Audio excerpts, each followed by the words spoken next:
श्री गणेशाय नमः. श्री स्वामी समर्थ. आज आपण 37वा सर्ग वाचूया. गंगेपासून कार्तिकेयाच्या उत्पत्तीचा प्रसंग. महादेव जेव्हा तपश्चर्या करीत होते त्यावेळेस इंद्र आणि अग्नी इत्यादी सर्व देव आपल्यासाठी सेनापती पाहिजे अशा इच्छेने ब्रह्मदेवांकडे आले. देवतांना आराम देणारे श्रीराम इंद्र आणि अग्नीसहित सर्व देवांनी भगवान ब्रह्मदेवांना प्रणाम करून म्हटले, प्रभू, पूर्वी ज्या भगवान महेश्वरांनी बीजरूपानं आम्हाला सेनापती दिला होता ते उमादेवींबरोबर उत्तम तपाचा आश्रय घेऊन तपश्चर्या करतात. विधिविधानास जाणणाऱ्या पितामह, आता लोकहितासाठी जे कर्तव्य प्राप्ती आहे ते पूर्ण करावं, कारण आपणच आमचे परम आश्रय आहात. देवांचे हे बोलणे ऐकून सर्व लोकांचे पितामह ब्रह्मदेवांनी मधुर शब्दात त्यांचे सांत्वन करीत म्हटले, देवांनो, गिरिजा कुमारी पार्वतीनं जो शाप दिलेला आहे त्याप्रमाणे तुम्हाला तुमच्या पत्नीच्या गर्भापासून संतान होणार नाही. उमादेवींची वाणी अमोघ आहे, त्यामुळे ती खरीच ठरणार यात संशय नाही. ही जी उमादेवींची मोठी बहीण आकाशगंगा, जिच्या गर्भात शंकराचं ते तेज स्थापित करून अग्निदेव एका पुत्राला जन्म देतील, तो देवांचा शत्रूंचा नष्ट करण्यास समर्थ असा सेनापती होईल. ही गंगा गिरिराजाची ज्येष्ठ पुत्री आहे, तेव्हा आपल्या छोट्या बहिणीच्या या पुत्राला आपल्या पुत्राप्रमाणेच मानेल. उमादेवींनाही या अगदी प्रिय होतील यात संशयच नाही. रघुनंदन ब्रह्मदेवांचे हे बोलणे ऐकून सर्व देव कृतकृत्य झाले. त्यांनी ब्रह्मदेवांना प्रणाम करून त्यांची पूजा केली. श्रीराम विविध धातूंनी नटलेल्या उत्तम कैलास पर्वतावर जाऊन त्या सर्व देवांनी अग्निदेवास पुत्र उत्पन्न करण्याच्या कामास लावले. ते म्हणाले, देव हुताशन हे देवांचं कार्य आहे, ते पूर्ण करावं. भगवान रुद्राच्या त्या महान तेजाला आता आपण गंगेमध्ये स्थापित करावं. तेव्हा देवांना ठीक आहे असे म्हणून अग्निदेव गंगेच्या जवळ आले व म्हणाले, देवी, आपण हा गर्भ धारण करावा, हे देवांचं प्रिय कार्य आहे. अग्निदेवांचे हे वाक्य ऐकून गंगादेवीने दिव्य रूप धारण केले. तिचा तो महिमा, ते रूप वैभव पाहून अग्निदेवाने त्या रुद्र तेजाला तिच्यावर सगळीकडे विखरून टाकले. रघुनंदन अग्निदेवांनी गंगादेवीस जेव्हा सर्व बाजूंनी अभिषिक्त केले तेव्हा गंगेचे सर्व ओघ त्याने परिपूर्ण झाले. तेव्हा गंगेने सर्व देवांच्या अग्रभागी असलेल्या अग्निदेवास म्हटले, देव, आपल्याकडून स्थापित केलेल्या या वाढलेल्या तेजास धारण करण्यास मी असमर्थ आहे. त्याच्या धगीमुळे मी भाजत आहे आणि माझं चैतन्य व्यथित झालेले आहे. तेव्हा सर्व देवांच्या हविष्याला भोग लावणाऱ्या अग्निदेवाने गंगादेवीस म्हटले, देवी, हिमालय पर्वताच्या पार्श्वभागात या गर्भाला स्थापित कर.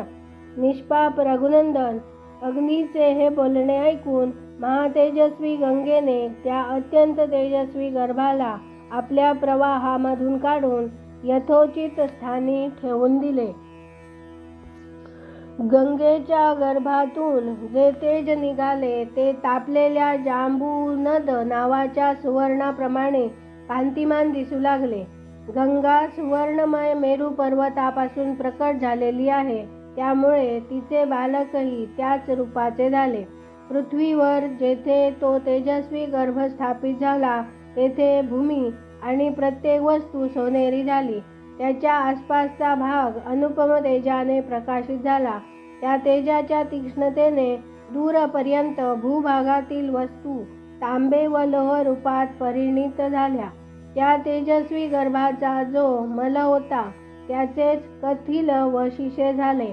या प्रकारे पृथ्वीवर पडून ते तेज नाना प्रकारच्या धातूंच्या रूपात वृद्धिंगत झाले.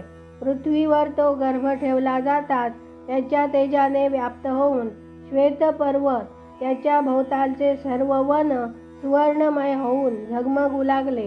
पुरुषसिंह रघुनंदन तेव्हापासून अग्निप्रमाणे प्रकाशणाऱ्या सुवर्णाचे नाव जात रूप झाले, कारण त्याच वेळेस सुवर्णाचे तेजस्वी रूप प्रकट झाले.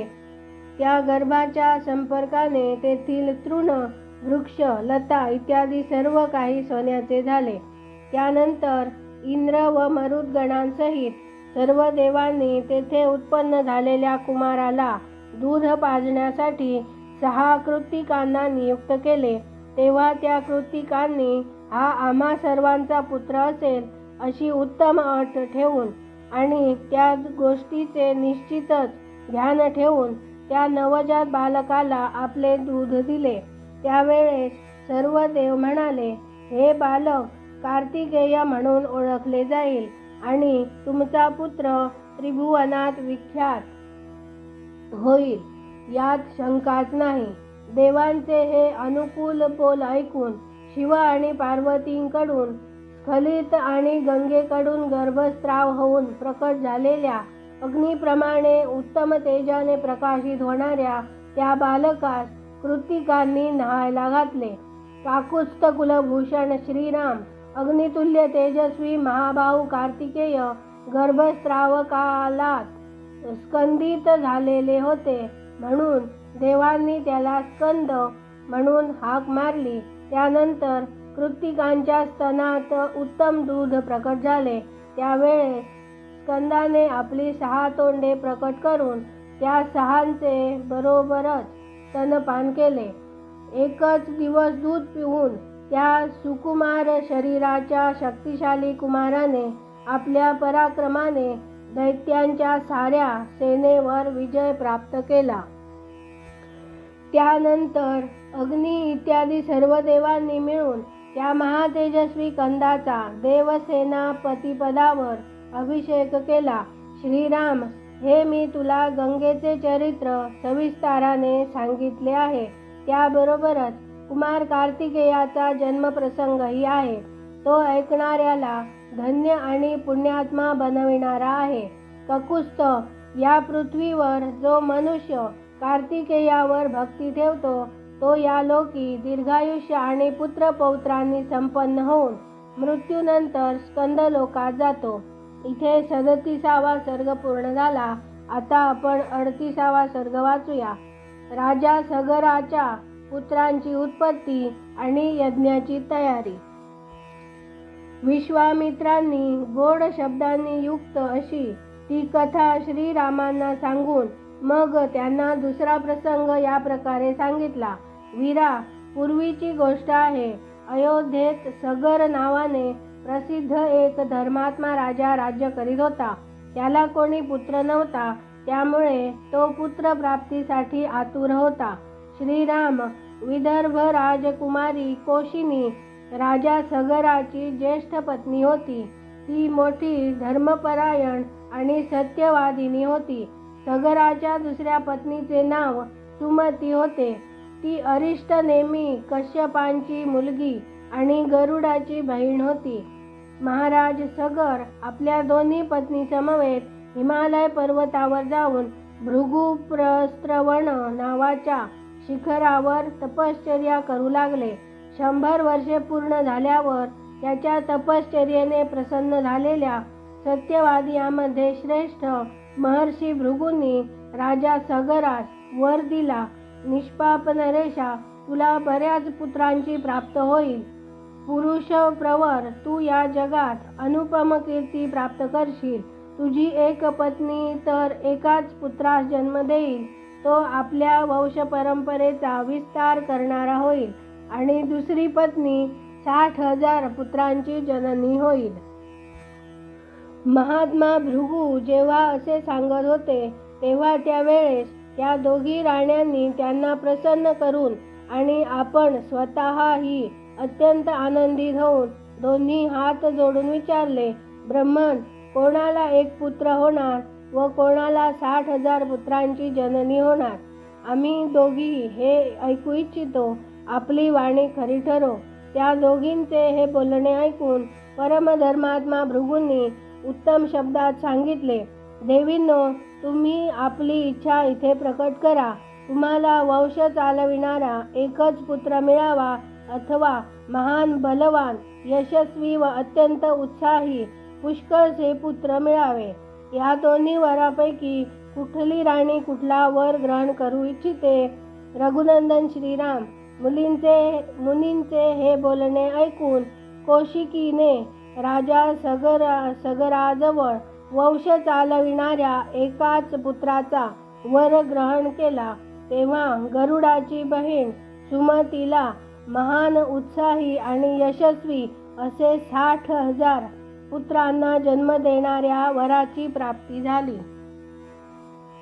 रघुनंदन त्यानंतर राण्यांसमवेत राजा सगराने महर्षींना प्रदक्षिणा घालून त्यांच्या चरणी मस्तक झुकविले आणि आपल्या नगराकडे प्रस्थान केले. काही काळ गेल्यानंतर मोठ्या राणीने कौशिकीने सगराच्या औरस पुत्रास असमंज याला जन्म दिला. पुरुषसिंह छोटी राणी सुमतीने तुंबाच्या आकाराचा एक गर्भपिंड उत्पन्न केला. तो फोडल्यावर 60,000 बालके निघाली. त्यांना तूप भरलेल्या घड्यामध्ये ठेवून दाया त्यांचे पालन पोषण करू लागल्या. हळूहळू जेव्हा बरेच दिवस गेले तेव्हा ती सर्व बालके तरुण झाली. याप्रमाणे दीर्घकालानंतर राजा सगराच्या रूपाने व युवावस्थेने सुशोभित असे 60,000 पुत्र तयार झाले. नरश्रेष्ठ रघुनंदन सगराचा ज्येष्ठ पुत्र असमंज नगरातील बालकांना पकडून शरयूच्या पाण्यात फेकून द्यायचा व जेव्हा ते बुडू लागत तेव्हा त्यांच्याकडे पाहून हसायचा. याप्रमाणे पापाचाराने प्रवृत्त होऊन जेव्हा तो सत्पुरुषांना त्रास देऊ लागला व नगरवासियांचे अहित करू लागला तेव्हा पित्याने त्याला नगरातून बाहेर काढले. असमंजाच्या पुत्राचे नाव अंशुमन होते. तो फारच पराक्रमी, सर्वांशी गोड बोलणारा आणि सर्व लोकांना प्रिय होता. नरश्रेष्ठ काही कालानंतर महाराज सगराच्या मनात यज्ञ करण्याचा विचार निश्चित झाला. हा दृढ निश्चय करून तो वेदवेत्ता नरेश आपल्या उपाध्यायांसमवेत यज्ञ करण्याच्या तयारीस लागला. इथे 38वा सर्ग पूर्ण झाला. चूक भूल झालेली क्षमा करा. या दुर्मिळ ग्रंथातल्या रामायणाच्या 4 गोष्टी जास्तीत जास्त लोकांपर्यंत पोहोचवण्यासाठी सबस्क्राईब करा, शेअर करा, लाईक करा, कमेंट करून आपले विचार कळवा आणि बेल आयकॉनला क्लिक करा. धन्यवाद. जय जय श्रीराम.